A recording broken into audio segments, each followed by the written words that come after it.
not this brick building. It's the people who come here. It's just family. It's just family. And we call it the Corey family because we support one another. I've been to other churches, but the Lord just brought me back here to Corey.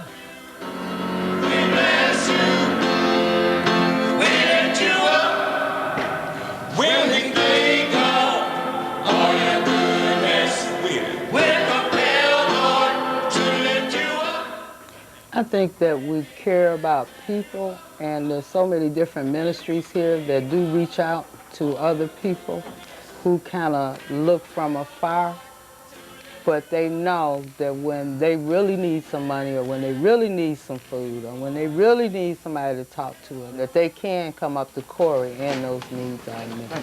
Thank you. I'm a 15-year employee from General Electric, and I've been laid off for a year now, and I've come to the Hunger Center for a year now. Well, we serve about approximately 1,500 individuals a month, and it's about 500 of those are kids. We give them our dry milk, tuna fish, green beans, corn, jelly, peanut butter, pasta. Last month we had 53 new clients that had never been served before. They're out of work, and some working part-time, and some don't have no income at all. And most of my clients here don't have income, period.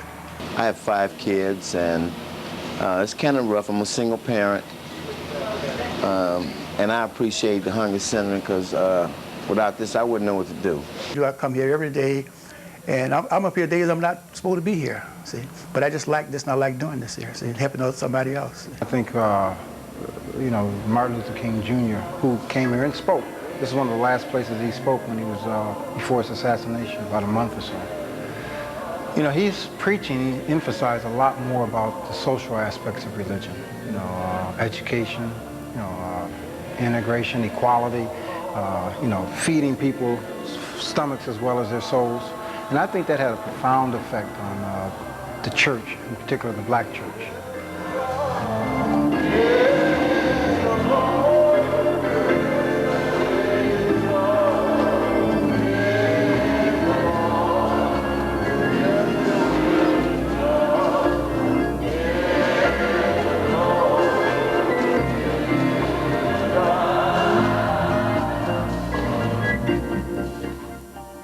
I believe our mission is to be here in this community and to do several things. One is to reach out to the people in the community and let them know that there's hope.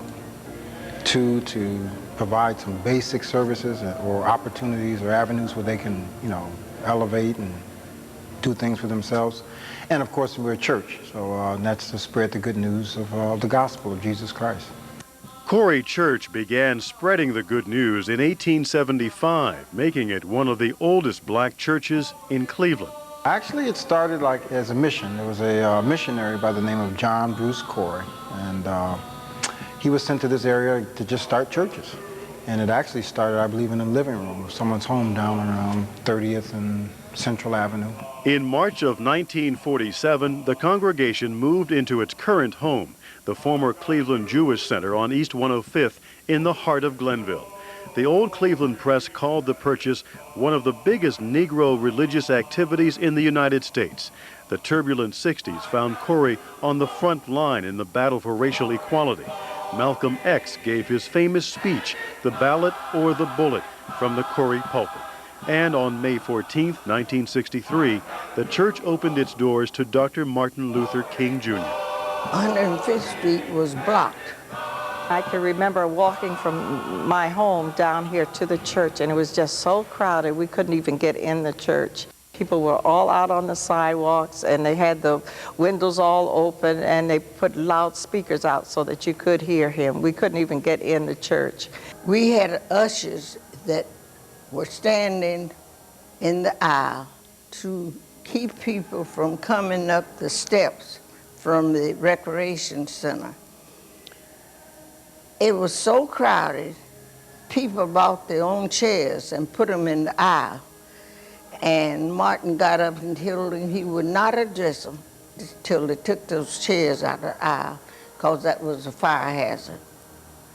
But I never seen as many people in Corey Church as was here that tell you that Martin Luther King talked.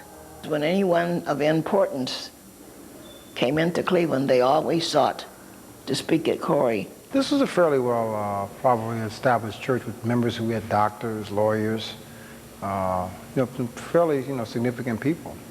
Unfortunately, we lost a lot of those people when they moved out.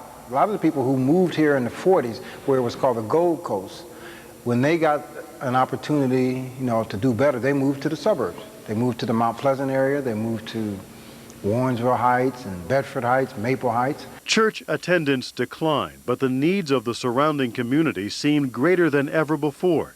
Corey would continue to be a beacon of hope. Its doors are open 7 days a week for all who choose to come. Hi, may I help you this evening? Okay. This is Corey Methodist Church Credit Union. We were started back in 1958. In '58, the black people weren't getting as many loans from the banks.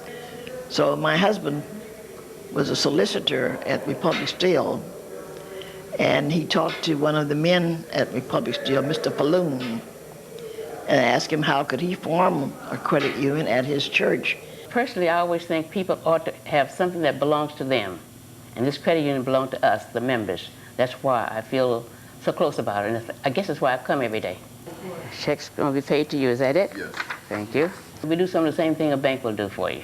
We have saving accounts, checking accounts, CDs, loans for cars, personal reasons, and we have mortgage loans. We know the people here. They know here we're going to respect what we try to do for them. So they come. Okay. Thank you very much. Okay, see you next time. We have a senior program for seniors 65 and older that come during the week, and they're for 4 days, and they have a meal. They have different days. We have different activities. B14. Bingo! We do have a grant through the city, but we don't charge for anything that we give them. The coffee, we make coffee every day, and they can just come up and sit and eat, and then have their lunch. And we have a lot of men who are single men. Some have no families at all, or either they've been away from their families. And a lot of them have a lot of problems too, so they come up and they can get a good lunch. This is my body. We all have something to give, and I think eventually we learn here at Corey to be givers, to help each other and to help others, to draw others to Jesus Christ. Because there's, I would say, more than 10 churches on 105th, but what makes Corey is, I guess, just the people and the love that is here, the genuine love that I feel here.